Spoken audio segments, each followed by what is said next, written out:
Welcome to Home Field Advantage, SFA's only home for sports nationally, locally, and on campus. I'm your host, Bobby Morrow. Today we'll be covering all of your favorite Texas teams, SFA's first victory of the football season, the local Quidditch team, and much more. You won't want to miss what's next on Home Field Advantage.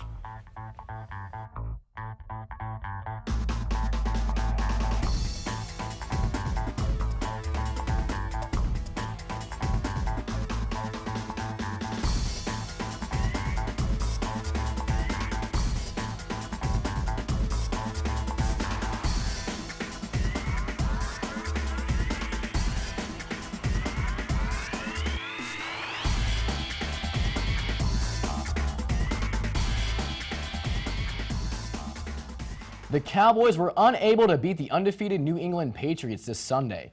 The Patriots improved to 4-0 record while the Cowboys offense had some kinks in it. Tom Brady threw 3 touchdowns but also got sacked 5 times in the first half, the most in one half since 2001. The Cowboys defense was on their toes, but it wasn't enough to stop the Patriots from pummeling the Cowboys 30-6. This marks the Cowboys' first 3-game losing streak since 2010. There is hope that Dez Bryant will return this week against the Giants after battling an ankle injury for 5 weeks. This may be what the Cowboys need to break their losing ways. The river is now orange. The Texas Longhorns stunned Oklahoma this past Saturday, improving to a 2-4 record. Last week's beatdown against TCU gave the Longhorns the push they needed to come out Saturday night with a winning mindset and mentality. This paid off and helped the Longhorns beat the previously undefeated Sooners, which resulted in a 24-17 victory. The Texas Longhorns had a whopping 313 rushing yards and 6 sacks on the Sooners quarterback Baker Mayfield. The Longhorns look to continue these winning ways in their next matchup against Kansas State, who have a record of 3-2. The Houston Astros defeated the New York Yankees, clinching the AL wildcard spot to face the Kansas City Royals. The last time the Astros made it to the postseason was in 2005, when they lost to the White Sox in the World Series. The Astros offense has been electric. They just can't stop hitting home runs. Dallas Keuchel got the win in Game 3 and is now 16-0 at home for the season. However, the Royals won Game 4 last night after a 7th-inning rally featuring 5 scores, tying the series up at 2-2. Game 5 is on Wednesday at 7 p.m. After defeating the Los Angeles Angels, the Texas Rangers clinched the AL West Division and made it to the playoffs. The last time that this team has advanced to the playoffs were back in 2012. The Rangers traveled north to face the Toronto Blue Jays and won both 1 and Game 2 on the road. However, they lost Game 3 and 4 at home. Game 5 will be played Wednesday at 3 p.m. Winner advances to the ALCS. After number 6, LSU trampled over South Carolina in a game that was moved from Columbia to Baton Rouge due to flooding, LSU star running back Leonard Fournette made a touching announcement. He would auction off his game-worn jersey from the win to benefit South Carolina flood victims. Almost immediately after the announcement, Fournette said that he was not allowed to sell the jersey because it was in violation of NCAA rules against players profiting off of their own memorabilia. Soon after, the NCAA tweeted out, quote, "Leonard Fournette can auction his jersey for South Carolina flood victims." For the second time in 3 weeks, the TCU Horned Frogs pulled out a victory in the game's final minutes on Saturday night with a 52-45 win against Kansas State. TCU was trailing 35-17 at halftime, but managed to outscore Kansas State 35-10 in the second half. With the game winner coming with 1 minute 10 seconds left in the game, Trayvon Boykin threw a 55-yard touchdown pass to Josh Doxson to break a 45-45 tie and to beat Kansas State in Manhattan for the first time since 1988. TCU remains undefeated on the season and will face Iowa State on the road this Saturday. The WNBA Finals have gone back and forth throughout the entire series as the Indiana Fever avoid elimination with a 75-69 win over the Minnesota Lynx. The Fever had dropped the previous 2 games of the series, and Minnesota was looking to close the series out on Sunday night. Maya Moore has been nothing less than impressive as she is looking for her 3rd championship since entering the league in 2011. During this playoff run, she has averaged 25 points per game, 7 rebounds, and 3 assists. The 2 teams will meet for their final time Wednesday, and a champion will be crowned. The Lumberjacks get their first win of the season as they overcome 4 turnovers to beat Nicholas State 28-24. The Jacks rallied back from a 21-7 halftime deficit and did not take the lead until Zach Conk scored a quarterback sneak with 26 seconds left in the game. Nicholls State would not get a chance to respond as they would fumble on the kick return, which secured the win for SFA. The loss extends Nicholls State losing streak to 23 games. Though SFA won, the Jacks suffered a major blow as Aaron Thomas' career with the Jacks ended Saturday, as he went down with a broken collarbone. When we come back, a closer look at SFA's own Quidditch team. We'll have Joshua West in the studio with us, and later we'll have a panel discussion about everything sports. Stay tuned. Welcome back to Home Field Advantage. Did you know SFA had a Quidditch team? Neither did we. So we sent our very own Philly Galindo and Crystal Hickman to cover the team. J.K. Rowling's Harry Potter series has brought many fans together, even in sports. Rooms up! This is the Lumberjack Quidditch. Good start. What began as an SFA extension of the Harry Potter Alliance, an organization promoting activism, has led to the founding of the Lumberjack Quidditch. Hi, my name is Morgan McGrath and I'm the president of the Lumberjack Quidditch team. I started the team in the spring of 2014 with a couple friends from another organization called the Order of the Lumberjack. We had the idea of making a Quidditch team on campus. We've heard that there are other teams around the state and around the country, and we wanted to become part of that community. And so we took the initiative, we started the sports club, and we are going strong today. Practice takes place on Sundays, Mondays, and Wednesdays from 4 p.m. to 6 p.m. Players are expected to go through training no matter what level they are in. They go through a range of practice drills based on player positions. Chasers, they are the ones that make the scores. And beaters are the ones that try and prevent you from making scores. We usually start practice with a warm-up. We usually do a couple laps or a sprint or so. We do dynamic stretching to start it out. Then we go and we split into beaters and chasers, work on specialties, short range beat for beaters, catching and throwing for chasers. And then we go into integrated. We usually work together, get some offensive, defensive drills going, and then at the end we scrimmage. At first, not many knew there was a program solely dedicated to Quidditch. However, the sport eventually grabbed the attention of students throughout SFA and began to grow in size.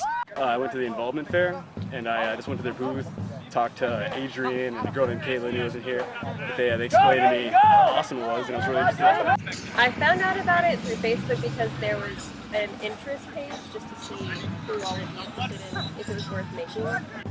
My friend Alvaro, who I've known for a while, he was a part of it, and last year he asked me if I would join. I was like, sounds interesting, yeah. From a fictional game and a story to a growing sport throughout universities, Quidditch is gaining popularity every year. The drills and gameplay of the sport strengthens the unity among these players and encourages them to become better athletes.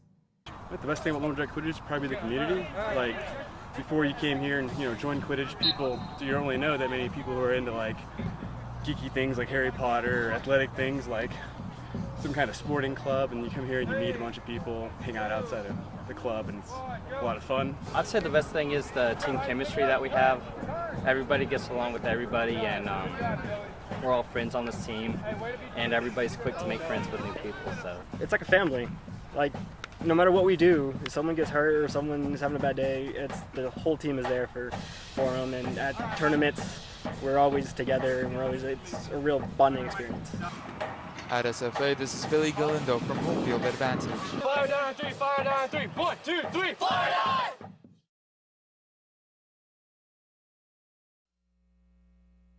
Hi, welcome back. I'm Maddie Kaufman, and this is my friend Josh West. He's a running back on the football team here at SFA.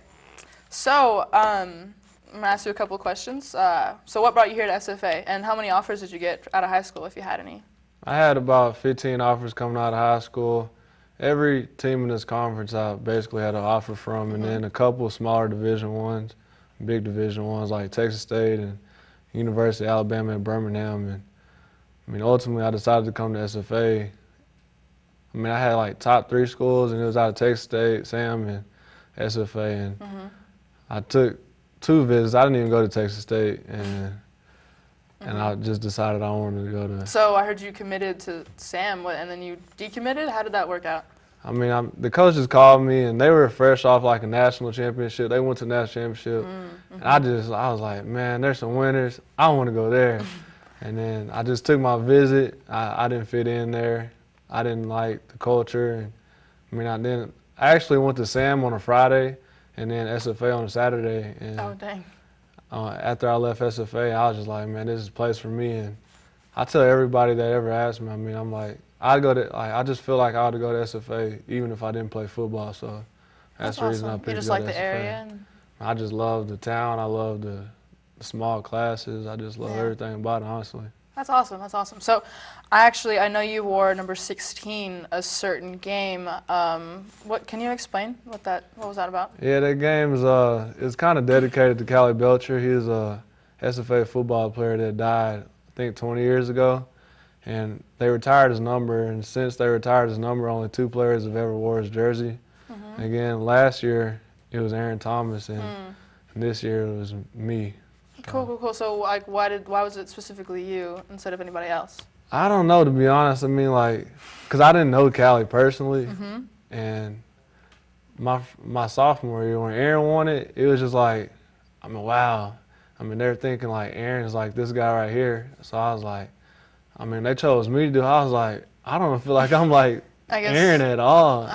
If I was a coach, Aaron's just a great guy. I think of him like on a very high level. Yeah, well, maybe they think of you the same way. That's a good thing. Yeah, it is a good thing. That's an awesome thing. It's an awesome thing. So, I want to, what are you majoring in, and what do you plan to do with that? My major is kinesiology, and I got a minor in sports marketing. And I honestly don't know what I want to do when I graduate. I'm kind of just leaving it up to God and what He wants me to do. That's perfect. But I kind of always wanted to coach, and I've also always had a dream like being in law enforcement, but that probably ain't gonna help with my degree. But I'm just hey, dude, don't worry about it.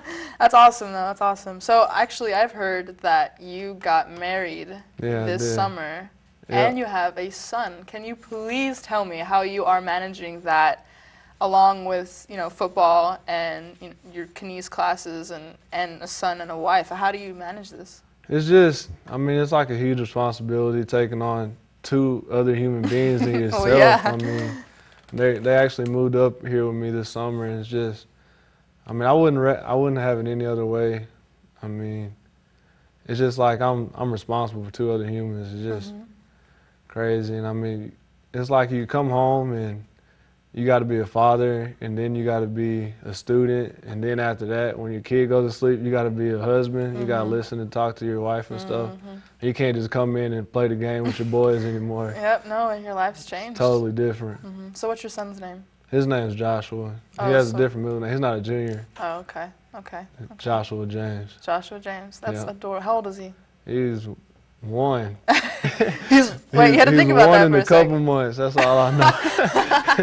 So, and your wife, her name is Jordan, right? Her name is Jordan. Awesome. So Joshua, Jordan, and then we're all Joshua. J's. All J's. That's awesome. So how did you meet Jordan? We actually went to elementary school together, grew up together, and I wasn't really close to her in elementary school or anything like that, but when we got to junior high, we were like best friends. And then we got to high school, and I was messing with her. Like, she was on varsity and stuff as a freshman, so she didn't talk to me anymore. She was like that big freshman in class. Hung out with all the seniors and stuff, and then our senior year, we actually started dating. It was a weird story how we started dating, but hey, it all worked out in the end. Yeah, That's awesome. That's awesome. So last question, real quick. The last game y'all won, do you think this is a turnaround for SFA? I do think it's a turnaround, and I know there's a lot of talk around there, like we're a bad football team and stuff like that, and I just don't think we are. I was on a bad football team my freshman year. We were 3-9. We had a bad coach, in my opinion, and then this year I just feel like we just can't put it all together every single game. We lost games by less than 6 points and stuff like that, and I feel like when we all get together, play all 3 phases of the game, we're unbeatable. I can't say that we're 1-5, but it's just like stuff that people that aren't on the team, they don't really understand. Like what we watch on film and stuff like that, and we know we're capable of doing. So I do think it's a turnaround for us, and we're going to use the momentum from that game to keep on building and probably go undefeated the rest of the season. That's awesome. Our goal. That's awesome. Who do y'all play next? Southeastern Louisiana. Very good football team. Okay. Well, that's all the time we have. Thank you so much for coming in the studio. Next, we have a segment on SFA's Quidditch team. Please stick around for that. Okay, that's so cool. Welcome back to Home Field Advantage. I'm your host, Bobby, and joining me now we have Jawan and AJ. And you know, I say it every week, and it's true every week. This is my favorite portion of the show right here. This is debate time. Yes, sir. And I have a feeling we're going to have some different opinions today, so let's see how this turns out. Let's just jump into it. You know, SFA football, we got our first win of the season finally this weekend. And yes, sir. Yes, against sir. Nichols State, and you were there, and I believe you were there as well. I was, yes. We were all there then, so we're going to have great opinions. Yeah. Let's jump into it. Who wants to start? I'll get into it. All right, let's do this. It's no way that SFA, let me start off first by saying there's no way that SFA should have won 28-24. This game should have been 50-7. Oh, easily. This is a game coming in where Nichols State was on a 22-game losing streak, and SFA was down 21-7 at halftime. This was a game that could have easily slipped away from the Jacks, and they could not have get a win today. Well, there's one number that really sticks out to me about this game and the way it was played, and that is 8 total fumbles. That's for both teams. Yeah, 8 total. But 5 of those 8 are from SFA. Yeah. What is that? And that's totally unacceptable. I mean, how can you win a game if you have 5 fumbles? Literally every time I looked up, there was a ball on the ground. And, I mean, you just can't win a game like that. Oh, no, and I'm surprised they did. I have to be honest. I was there, yeah. And, you know, 21-7 at half, and like you said, that's unacceptable against a team that had a 22-game losing streak. Yeah. And it's so ironic that the game ended in a fumble. Like when Zach scored that last, the game-winning touchdown, and Nichols didn't even get a chance to respond. They fumbled the ball away on a kickoff. So like that just shows you what a losing team has. They didn't even get a chance to respond to SFA. Yeah. But the positives, SFA got one in the win column. Yeah. And their defense really stepped up. Oh yeah, absolutely. There's no way how SFA would have won if their defense didn't play such a great game. So yeah, shout out to the SFA defense right there. They may not have stopped them completely, but they stopped them enough for us to win. Yeah, they wasn't playing TCU this week. Thank goodness. That helped a little bit. Yeah. That helped a little bit. Speaking of those big schools up there, the Red River rivalry was this weekend, and that was a good game. That was a good game. I like that one a lot. That was an upset for sure. Oh, absolutely. I mean, running back Dante Freeman had over 100 rushing yards, and that's just against his OU defense, it was really surprising. Well, you know what? When you're talking about rivalry games, you can expect the unexpected. That's true. And that's why we love them. Yeah, that's why we love them, because, you know, Texas coming in, they have not had a good season. 1-4. 1-4. They have not had a good season. No one was expecting them to come in there and beat OU. But you know what? It was good for the coach to get a win. It was good for the players to get a win, because it's easy to lose a locker room. Oh, yeah. Easily. Yeah, real easy. And afterwards, I even saw Coach Charlie Strong was even doing a crowd surfing afterwards, just because that was a great game. They upset OU. Yeah, so Texas stormed the field like they had just won like a bowl game or something. It was just so amazing to see all the players just so happy. And this was a big win for Coach Strong, because there was talk of him being in the hot seat before this game, because a 1-4 record, I see it. I see the hot seat there, but he got out of it, I think. Yeah, and I actually heard from a couple players that that was the main reason why they wanted to go out there and get a win, because that's their coach. Yeah. You know, they're messing up his reputation, so it's no way that they was going to let that opportunity slip from them. Backing up their leader, I like that. I like that a lot.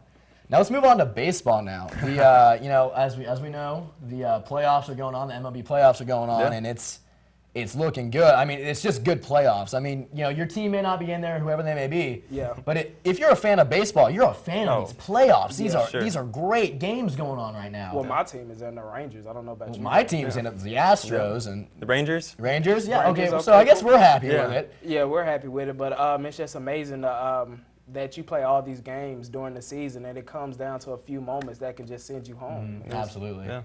And, you know, the Rangers. You know, I'm a Houston fan. I like the Rangers a little bit. I'm not really supposed to, I guess. But what's going on with them? I mean, what's up with these Blue Jays coming back? I mean, do you think that they were under the impression that it was done? I don't know if I would say that. The Rangers go to Toronto, and they win both games in Toronto. They come back home. Maybe they felt like, you know, we're home. We already beat them in a way, so Yeah. You know, maybe getting a little too comfortable. Yeah. You know, you're going on the road, you feel the vibe from the fans. You're like, Yeah. okay, it's us versus the world. You get back home, you're like, I love it here. Why try so hard? I can get comfortable now. Absolutely. They're pitching. You know, Rangers they have good pitching. Oh, for sure. But nobody can pitch very well against the Blue Jays and their power. Yeah, that is. They have. I mean, they're number one in the league for home runs as a team, and we know why. Yep. They've been launching them this postseason. It's just been great. I mean, you got Jose Batista, Edwin Encarnacion. Yeah. And Josh Donaldson. I mean, that team is stacked. No, and Troy Tulowitzki, who they just got from the trade deadline. Now the Astros, though, another team with just fans, incredible power, and that's. I mean, when you look back at the stats, a good majority of their runs are from home runs. Oh, for sure. What happened during that last game, though, Bobby? Well, I don't want to point fingers here, but it was a little bit of pitching. A little bit of pitching. A big fielding error by Carlos Correa. It was a in his hands double play that would have it wouldn't have ended the inning, but it would have probably ended the inning later on, easier end of the inning, and it would have been 6-4 instead of 6-6 tied game. Yeah. So he made that error, but he made up for it. He also had 2 home runs in the game, so that's pretty good. So I mean, being a Rangers fan, what more do I love just to see your Astros just crumble?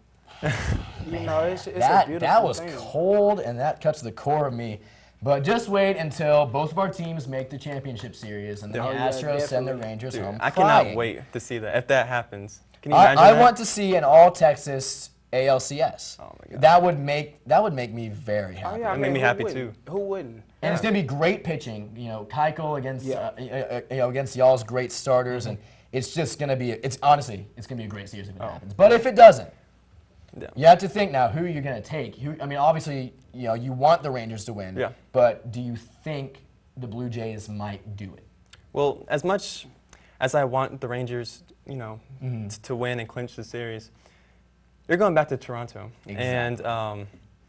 And your captain, Adrian Beltre, is having some back pain. A little bit of back spasms. And as you can tell, after Game 2, the Rangers lost the following 2 games afterwards. So maybe that has something to do with it.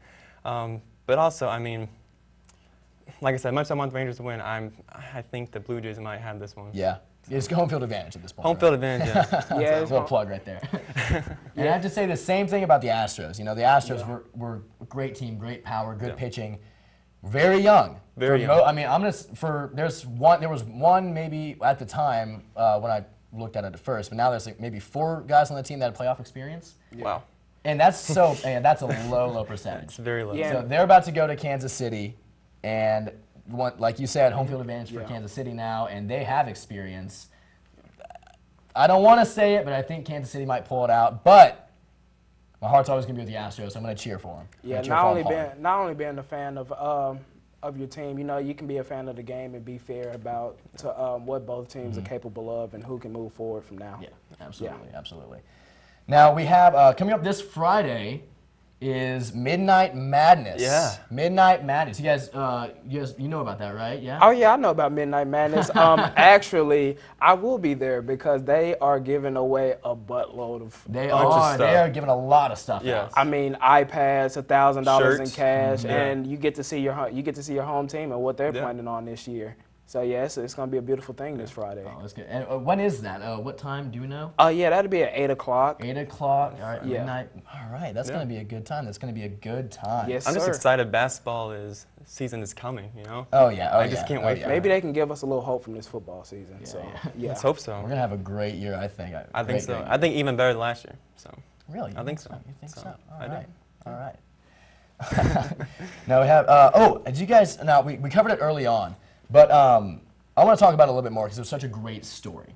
Leonard Fournette, he, I didn't get to talk about it when I read the segment, but the reason he's doing all this is because he feels he needs to, because he was involved in Katrina. Yeah. And he, for 5 days and 5 nights, he was literally on a bridge with almost 1,000 other people, during the flooding. So he wanted to raise some money and send that to South Carolina. So I think that was nice to throw in there at the end. Yeah, that's a magnificent thing going on. He's a great player. I already have over 2,000 yards of rushing, so it's a real good thing to see him giving back to the community. Sure. All right. Well, that's all the time we have for today. Be sure to follow us on Twitter at SFA_HFA for the latest updates on the Lumberjacks and from around the state. And be sure to nominate a student athlete you know for our weekly Aspire for Greatness Award, where we will highlight the winner on next week's show for excelling beyond the field, whether that be in the community, classroom, or otherwise. Just tag them with the hashtag Aspire for Greatness. We'll be back next week with all of your latest SFA, local, state, and nationwide sports news. I'm Bobby Morrow, and I'll see you next week on Home Field Advantage. That was a great segment. I gotta tell you, the Astros are gonna beat the Rangers. Oh,